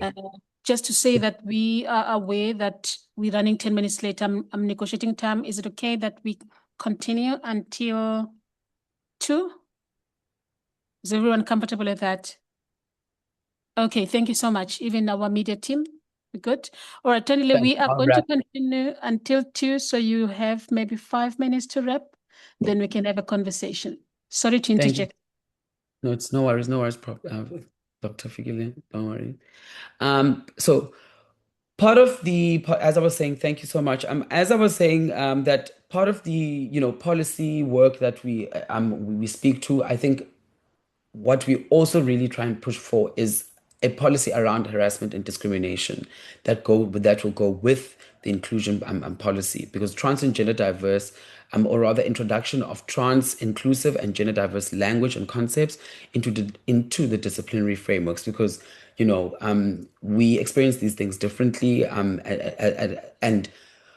there ought to be quite an express and specific thrust towards gender diverse persons or people in the university, because the discrimination then and harassment will speak to the body that I'm in, right? Around dead naming, misgendering, bathroom usage, hate speech, be it verbal, in writing, or through digital social media, physical assault or even sexual assault. A policy around how do we prevent harassment and discrimination needs to also be part of this inclusion policy. Disciplinary processes impacting trans and gender diverse students. The institution must develop a policy to include recognition for for forms of physical violence, gender-based violence, intimate partner violence, I'll repeat, intimate partner violence, sexual assault and rape perpetrated against trans and gender diverse persons. These policies should be periodically, like I said, reviewed by transformation bodies, because things are ever changing, colleagues, and things they're always changing and they're always coming up. We ought to be very, very keep our ears on the ground around these policies. And of course, then a disciplinary process around reporting hate crimes. Security services, security personnel. I won't read all of this, but I will say that part of what, in terms of capacity strengthening, as one of the things that we do at Gender Dynamics, we've really been honing into security personnel.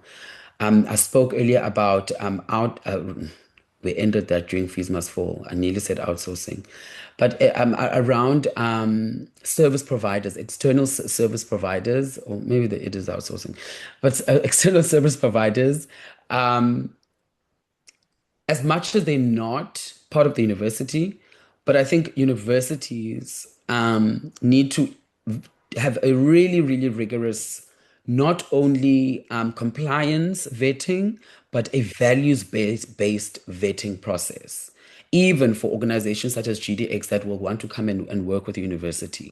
We need to do a values-based vetting system for all and every external service provider that is going to come into the grounds of the university, to check that these people are in fact aligned with our values in the university, because we are finding issues around security personnel that are dead naming and discriminating students around. And remember, these are specific, most than not, security personnel and cleaning personnel and even catering personnel in our residences are interfacing with our students on a daily, right? And these things can go unchecked, because it may just be in the toilet where security says, no, you can't go in this toilet, etc. So we really hone into capacitating and giving knowledge to our external service providers that are in the university space.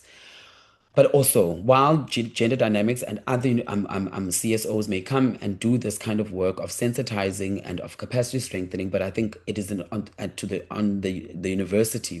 The onus is on the university to do a values-based vetting process. Gender affirming healthcare. Colleagues, our biggest thrust as gender dynamics and the sector altogether is specifically also after the USA ID funding cuts, is to really place and say and emphatically place gender affirming healthcare as primary healthcare on a national level, right?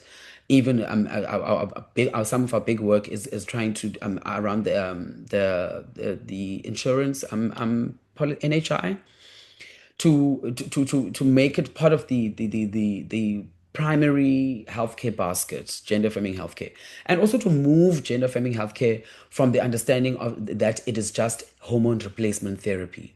Pap smears are gender affirming healthcare. Circumcision is gender affirming healthcare. All these things that maybe our internal healthcare at the university, or rather the clinics within our universities. I know that in the university that I was in, there was a pap smear that so why then are we not able to get HRT? And in where we can't have HRT but have proper information, accessible information, and proper referral pathways to send our our trans and gender diverse students to, right? And really IEC materials that speaks to gender affirming healthcare as a all-encompassing basket of primary healthcare and not just HRT. Like we need to move away from understanding gender affirming healthcare as just HRT. It is in fact what we've known, pap smears, etc. Right? Even contraceptive care, right? Sexual reproductive care. So student housing, again, I will speak a little bit just to the main things that we speak to as I close, colleagues. This thing of we're having a big problem with off-campus housing, where universities will say, no, this is a private institution. We can't. There's a place where we end, right? Where then our students, our trans and gender diverse students, are relegated to harm based on the fact that these are external people. Hence, then we need a values-based vetting system and not just a compliance, whether the business is registered, etc., or whether they are registered with NSFAS, right? But there needs to be an extension of our values to our external service providers, specifically those around housing. We are seeing a lot of cases that come in, colleagues, around these private residences. And I don't know, something must be done there. We need to extend our muscle a little bit as universities to these private institutions because we send our students there, right, under the umbrella of our university, even though they are private institutions. So housing codes and policies need to be inclusive. Residence placement, which is a big issue still. I won't mention university names. Private housing, like I've said earlier, security and student housing and accommodation need to be sensitized and inclusive. Special considerations need to be made. There was a beautiful coalition between ancestrally and spiritually inclined students, a student society at Salt Lake University. This is a good thing, so I'll mention it. Because if we understand coloniality and how it did its work, is that it ostracized and really dirtied our spiritualities. So LGBTQIA plus students and ancestrally inclined students are all there existing in the margins of our universities, not being understood when they want to burn in pepper in the room. So I think we're also broadening our understanding again of inclusion to African spiritualities and how we think and understand them in our housing systems. International students, exchange students, refugees, and asylum seekers. These are again an expansion of our inclusion when we're thinking how we place students. So how can you get involved, colleagues? By adopting the model policy framework as a blueprint. Sorry, I am Ekasi, guys, so there is a lovely soundscape of activity outside as I close. Support campus awareness raising and advocacy initiatives with student groups in our lecture rooms, colleagues, those of us that are leading educational sessions in rooms, tutoring, etc. How are we supporting campus awareness raising? How are we supporting, how are we using our knowledges and expanding our knowledges when we're teaching around LGBTQIA plus persons, trans and gender diverse persons. Gender Dynamics has a REACT program, which is a human rights violations reporting system that we have. Whether you experience or witness a human rights violation, please reach out to Gender Dynamics, and we then assist you with transport if you came by foot to the office. But you can call, and we also do virtual consultations. And there, of course, we assist you with whatever recourse that you need that comes out of the violation, be it legal, be it psychosocial support, etc. And then, of course, please support, strengthen, promote, and make available research in the fields of human rights, democracy, gender equity, gender and sexuality. So that's how you can get involved, colleagues. Thank you so much. I know I went over time. I really apologize. Thank you for the opportunity. Thank you so much, Tandile. Siyabulela kakhulu for those words. Baye, thank you.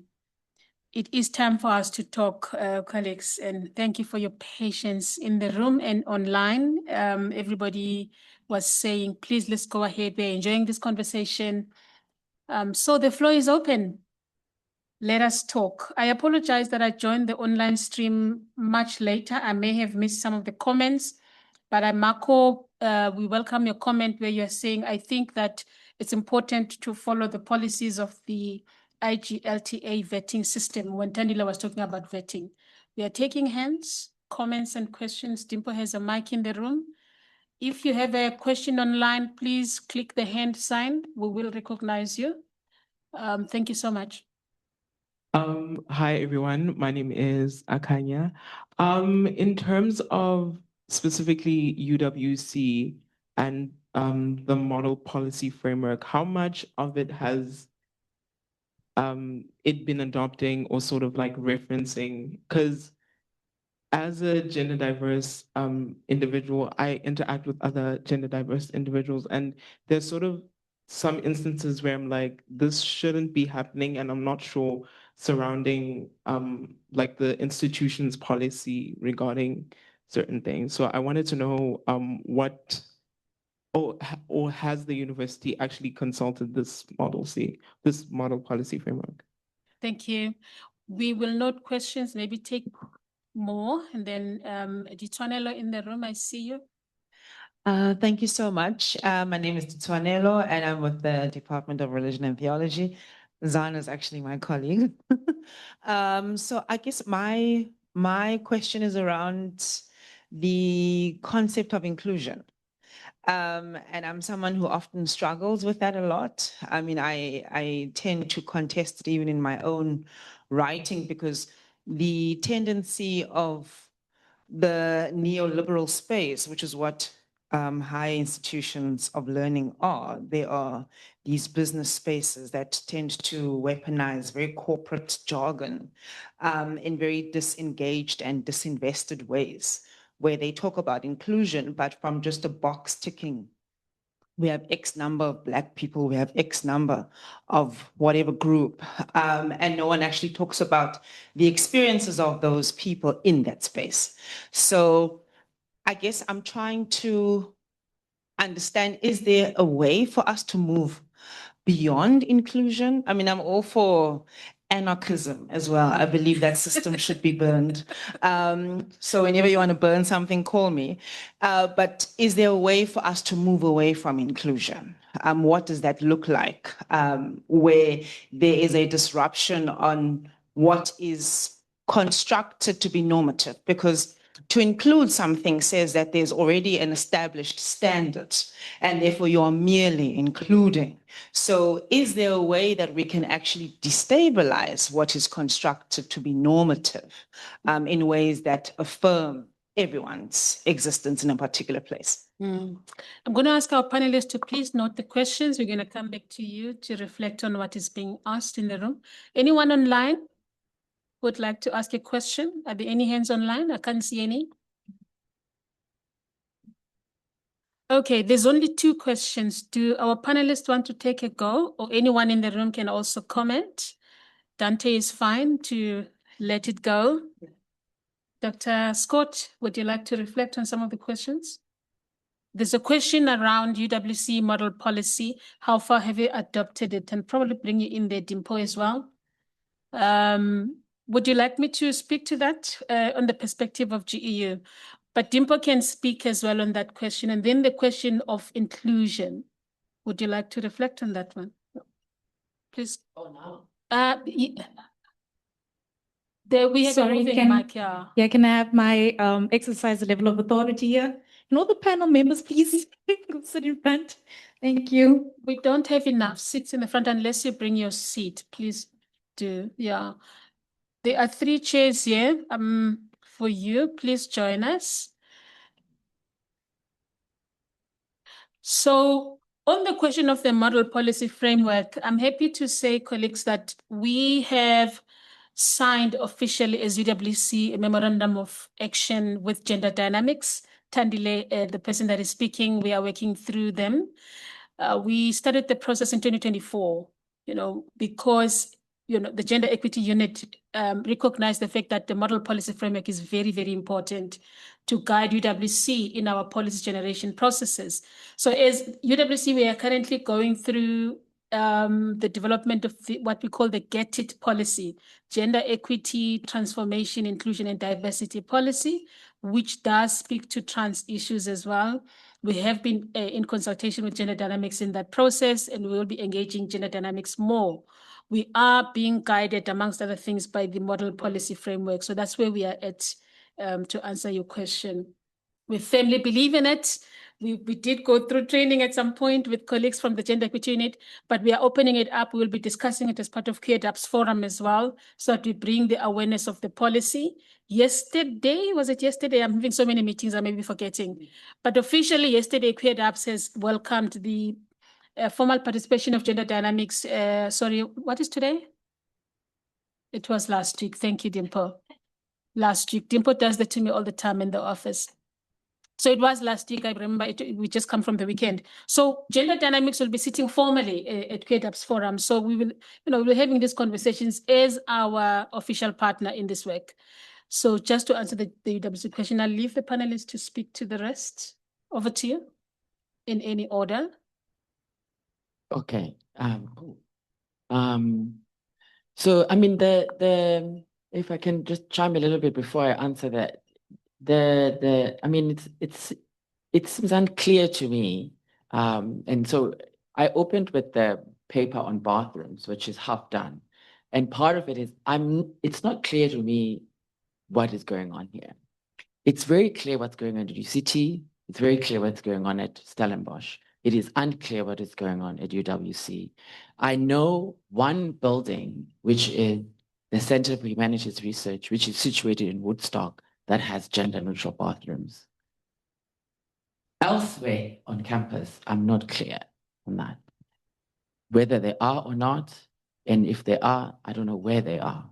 So just to put that in there, that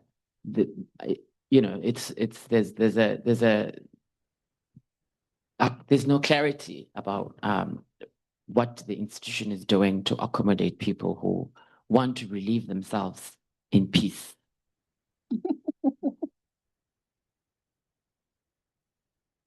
And then the question on inclusion, which I think is I mean, it is asking a fundamental question about, when we say inclusion into what, right? So what are we being included into? We're being included into this institution because, of course, this is our university also, right? And so there should be ways in which we should feel we belong. We should be able to access a kind of bathroom that one will not be experience violence in. And so, but there is a fundamental question there about,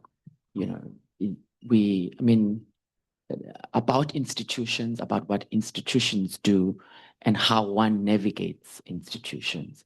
And part of the problem is that we can't get away, right? Because after you leave the UWC, you're going to enter in another institution, and you have to then figure out the workings of that institution, which will have its own policies, et cetera, et cetera. And so the call then becomes that we need to transform this institution, right? Because this is the institution that we are at. Yeah.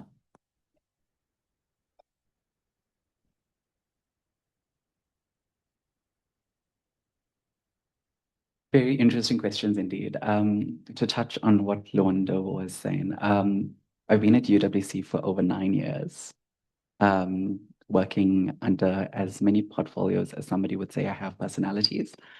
I actually don't have a bathroom to go to. There isn't one available. I kind of just randomly go to one that's close by. Otherwise, I feel like one of the cast members of Hidden Figures running across blocks in order to relieve myself. I think one of the lived realities that I do face is that if I need anything more personal, then the number one, that I would go home. But that also stems from a kind of trauma that I have with bathrooms itself. I was attacked in multiple bathrooms. And so it's not that I wouldn't go into a men's bathroom, it's that I can go into a men's bathroom, but what would that look like for me? I go into a women's bathroom and I have women reporting me for being there and kind of violating their space, and also creating this kind of danger that's actually non-existent. There's no statistical data that trans people are in bathrooms attacking straight people. There isn't. It doesn't exist. It's one of the myths out there that trans people are going into these bathrooms and attacking straight people. I think that it's the most bizarre and crazy thing, because as a straight person, as a queer person, when I went into bathrooms of assigned gender, I was attacked. And I wasn't attacked by queer people. I was attacked by straight people. So if I go into the men's bathroom and I'm attacked, and I go into the women's bathroom and I'm attacked and kicked out. Months back, my bathroom door was broken down in a club when I went into the women's bathroom. More recently, I had a whole tiff with one of the clubs in Durbanville because I had a similar issue. And these are things that just kind of on-go, right? But even here, there isn't a specific designated space that says that this place is okay for you to use. But even if that space did exist, what would it look like? Right? Because when we're talking about an inclusive space that is safe, who is going into that space? And how are you then providing protection for those going into that space? What does security personnel, like policy was saying, around that space, right? And then what kind of pushback are we then forced to subjugate ourselves to? Because every time you try to create some sense of equality, you're always met with this, oh, but why do they get a bathroom and we don't get a bathroom? Why did they get space here and we don't get space here? And then in talking about inclusion, I mean, I always say this about who exactly is being included when we use the word inclusion, right? Because aside from being part of LGBTIQAP+, what does that inclusion look like to me? Am I then included based on my sexuality, my gender, or the fact that I'm a brown-skinned person, or that I'm not born in Cape Town, that I'm from KwaZulu-Natal? These are all things that kind of separate us and move us away. And so when we think about inclusion, we ask ourselves, who is included, for what reasons, and how is that structurally broken down to say, actually, you are indefinitely included, and into what?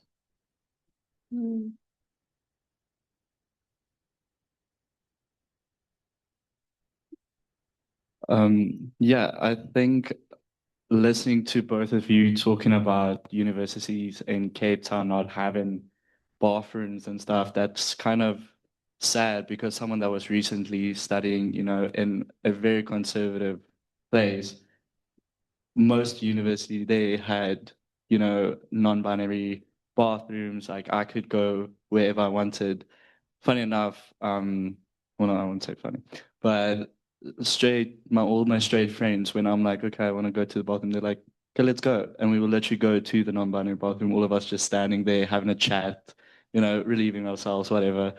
I had one experience that was really bad at my first job when it came to bathrooms.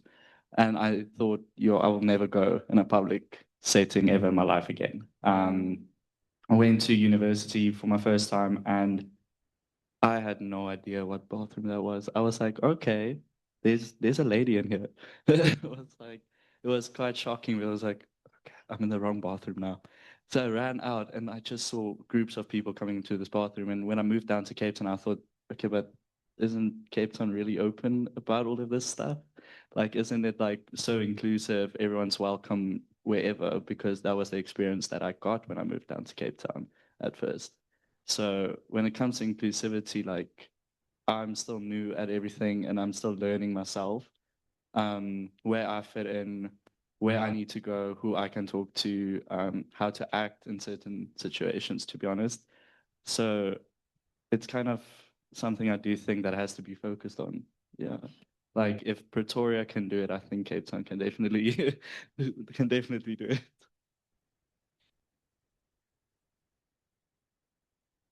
Thank you so much, everybody. I'm not sure if there's anything online. Maybe we can just take one or two comments on the chat if there are no hands, and then we can round up. Chris actually wanted to offer a response to the question around inclusivity.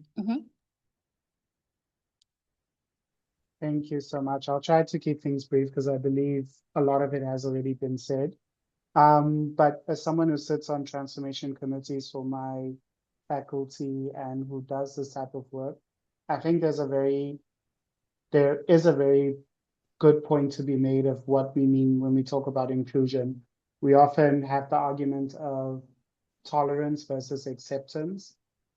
People try to praise themselves for having great tolerance, but what you're indirectly saying is, I am the norm, the person in power, the person who is correct, and I shall tolerate you being you, when in fact that isn't what is going on. So I think we try to look at a point of acceptance, but being very realistic that this is why we do need acts of policy. This is why we need things to be written down. It needs to be put into a policy or some sort of framework so that there is accountability to everything. And that is what stops the checkboxing. I think I always make the joke, well, not the joke, I always make reference to the fact that laws are simply there not to change the heart, but to restrain the heartless. Something Martin Luther King said, but it is why there needs to be a very big push to get it there. I'm an anarchist myself, but also anarchy can be tiring. At some point in time, the fire doesn't warm you, it also burns you as well. So I think push for things to be put into paper, push for accountability, and that is truly the only way it ever happens. Some people do have historical power, and historical power is going to be a very difficult thing to fight. But at the end of the day, I think something that has already been mentioned is it comes with not only the advocating that you do, but the allies that you build. At the end of the day, these are not rights for certain people. They're in fact indicative of human rights overall. Once you silence one person, once one person does not feel safe, once one person's rights are being impeded on, it creates an opening for other people as well. One day it is you not being allowed into your bathroom. The next thing, we don't have a bathroom for people with disabilities. The next thing, you are allowed into a bathroom based on gender, but based on racial identity, that is not a safe space for you anymore. Whether it is class, these things are all connected. And once you start sensitizing people to, even if you feel like this is not you, it will be you one day if you do not do something about it right now. So that's typically how we try to do things over here. Hopefully that works in other spaces as well. Thank you so much for those words. We're gonna leave it here. Unfortunately, time is not on our side. We have Prof. Balfour Okay, raising their hand. we have our Honorable Vice Chancellor, Professor Balfour. Please come through online. Thanks so much, Dr. Vilakazi, and thank you for the wonderful morning of engagement and really thought-provoking inputs. I think this last input also by Chris points to something that has concerned me for a while, and that is how important it is that we identify in solidarity with groups other than ourselves who also experience oppression in this way. So the issue around bathrooms, for example, and the institution's response to the designation or the identification or even the creation of those spaces, gender-neutral bathrooms, I think sits hand in hand, so to speak, on the continuum with bespoke kitchen facilities for disabilities or students with disabilities. And we've had our students with disabilities talk to us about those needs as well. And what it suggests to me is we really have a need to organize as university and to see that continuum in terms of the solidarity, I think that's so important between us. Thanks so much, Dr. Vilakazi. Thank you, everyone. Thank you so much, Prof. Honorable VC, for raising that. And I think in another conversation last week, we actually said that the issue of bathrooms touches on religion as well. You know, we have Muslim societies on campus. We don't have stinges on our bathrooms, for instance. What does it mean when one has to go and relieve themselves? So it is a matter of really looking at it across the board and organize, as Prof. Balfour is beautifully putting it. And I think that will be our wrap up, colleagues. I don't see any other hands online. I don't see any pressing comments online either. Thank you, Dimpo. Dimpo says there is no pressing comment. I don't see hands here in the room. We want to thank everybody for joining us. Our media team, excellent work, amazing work. We cannot do this without you. Thank you ever so much for organizing this beautiful streaming and beautiful sound. There were no glitches. I want to thank our team at the Gender Equity Unit, particularly Dimpo Makapela, who has had sleepless nights putting us all here together. I really want to thank Nathan Adams, our media person at QueerDAPS. Nathan is behind the media work that you see here, making sure the university knows and everybody knows. Nathan is at the back. We appreciate you. The committee of QueerDAPS, some of them are also in the panel. Dr. Lwando Scott, we appreciate you, and those who are not here with us. But I also want to, above everything else, appreciate people that have come here to make this happen. We are the people. Without you, we wouldn't do it. But above all, our panelists who really taken time out and have given us generosity of time, of an extra 45 minutes or so, I think 30 minutes, because we were meant to finish at 13:45. You are still here and you are still saying we want to hear more. So we appreciate you, Dante. Thank you so much, Zana. Thank you so much, Dr. Scott. Thank you so much online as well from the University of Pretoria. We want to thank Chris, and I don't know if I'm missing anybody else. Tandile, how can I forget you? Tandile, you actually touched on the questions that Prof is touching on, the intersectionalities, right, in terms of the model policy, you know, working with migrants and so on. So it's a struggle that touches all of us. It's important that we work together. I think more and more UWC in our institutional operational plan, we're talking about building collective futures. We need each other. We are coming from pride that we're saying Ubuntu. Umuntu ngumuntu ngabantu. We cannot exist without each other. We all need these connections because we're interconnected. Our struggles are the same. Let us work together. And I appreciate your sharing and trusting the space here today. I won't say any more word. Lunch is being served. The meeting is adjourned. Mata! Away, two. Stambile.